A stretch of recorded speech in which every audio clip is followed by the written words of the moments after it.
అందరికీ నమస్కారం. ఎప్పుడు వర్షాలు వచ్చినా వరదలు వచ్చినా 2-3 రోజులు భారీ వర్షాలు పడినా మొట్టమొదటగా రాకపోకలు ఆగిపోయేది ఈ సర్వేపల్లి నియోజకవర్గంలో తిరుమలమ్మపాలెం గ్రామానికి. ఎన్నో సార్లు ఈ హై లెవెల్ వంతెన నిర్మాణం చేయండి అయ్యా, తిరుమలమ్మపాలెం ప్రజలని రాకపోకలకు ఇబ్బంది లేకుండా కాపాడండి అని చెప్పి మా గళాన్ని వినిపించడం జరిగింది. గత 5 ఏళ్లలో 2 సార్లు 3 సార్లు 4 సార్లు కోట్ల రూపాయల గ్రావెల్ తరలిపోతుంది. దాంట్లో 5 ఎకరాల గ్రావెల్తో అయితే ఈ రోడ్డు ఈ వంతెన నిర్మాణం జరగద్దని చెప్పాం.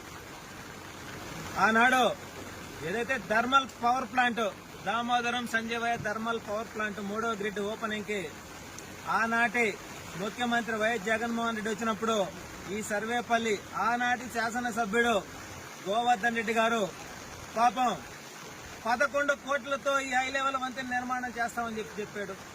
సరే చూసాం, 1 నెల 2 నెలలు 3 నెలలు 6 నెలలు సంవత్సరం, మళ్లీ స్పందన లేదు. మళ్లీ వచ్చాం, అయ్యా ఈ హై లెవెల్ వంతెన పరిస్థితి ఏందని. వెంటనే 13 కోట్లతో ఈ హై లెవెల్ వంతెన నిర్మాణం జరిగిపోతుందని చెప్పాడు. మళ్ళీ చూసాం 2024 ఎన్నికలు కూడా వచ్చాయి. ఆ 13 కోట్లు ఈ వాగులు ఎక్కడ కొట్టుకోపోయినాయో తెలియదు. వాటి కోసం పడవలతో గ్రామస్తులందరూ కూడా ఎతకుతున్నారు. ఇక్కడ ఈ హై లెవెల్ వంతెన నిర్మాణం ఏడుంది, ఆ 13 కోట్లు ఏడుండాయి అని చెప్పి కళ్ళబొల్లి మాటలు చెప్పి సర్వేపల్లి నియోజకవర్గాన్ని మోసం చేసి ప్రజలని ఇంకా కూడా మాట్లాడుతూ ఉన్నాడు. మేము ఒకటే తెలియజేస్తా ఉన్నాం, కూటమి ప్రభుత్వం అతి త్వరలోనే ఈ హై లెవెల్ వంతెన నిర్మాణం కొనసాగద్ది. అదేవిధంగా ఆ 13 కోట్లు ఎక్కడున్నాయో వెంటనే ఇక్కడికి వచ్చి చూసి మాకు చెప్పాలి. ఆయన చెప్పకపోతే మేమైతే ఒప్పుకోం. ఎందుకంటే కళ్ళబొల్లి మాటలు చెప్పి ప్రజలను మోసం చేసి దోచుకోవడం కాదు, ఏదైనా ఉంటే పని చేయాలా, పని చేస్తేనే నాయకుడు. ఆనాడు వరదలో ఇక్కడికి వచ్చి మేము చూసాం అవతల నుంచి.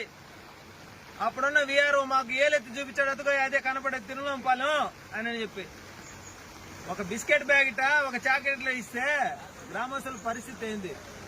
అందుకే తిరుమలమ్మపాలెం గ్రామ ప్రజల యొక్క కళ కూటమి ప్రభుత్వంతోనే నెరవేరుతుంది. ఏదైతే ఈ వరదలు వాగులు వచ్చినప్పుడు వీళ్ళకి రాకపోకలకి చాలా ఇబ్బంది, ఇవన్నీ కూడా తొందరలోనే తొలగుతాయి.